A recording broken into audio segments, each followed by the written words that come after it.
So I guess that makes me very ruthless about my time. It makes me try at least to be very clear about my priorities, and in the people that work for me to really seek to empower them as much as possible. And I'd like to think that since I've become part-time, and I've been part-time ever since I had my first child 4.5 years ago, I'd like to think that I'm a better leader. But nevertheless, I think lots of people feel, and with some justification no doubt, that if they do take time out or seek to have a different working pattern or seek to have a balance, more of a balance between work and family, that will be looked, they'll be looked as people that are not serious about their career. The way that uni life is structured is very flexible, and I'm only in a few hours a day, but that doesn't mean I'm not working throughout the rest of the day. I'm just maybe working at home or in the library or a coffee shop, and that works well for me. And I feel like half the time if I'm sitting in a room in the uni building,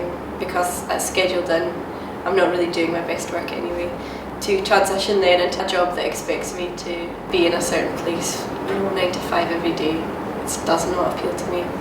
I think if you're working for like a more trendy, new up-and-coming engineering company, then chances are you'll have a bit more flexi time. People will work into the night and come in later and work from home and stuff. It's important to have that balance. It's not just about parents, though. I think when you're a parent, it becomes very acute. But actually, we want everyone that works in this organisation, in Scottish Government and in all of the organisations in Scotland, to feel that they have space for work and for the other important things in their life. You do actually find some people when they're working from home will actually work harder and work longer hours because they have a feeling that people do think they're not doing enough when they're at home, but actually in reality they end up doing more. They're almost more aware of the need to deliver.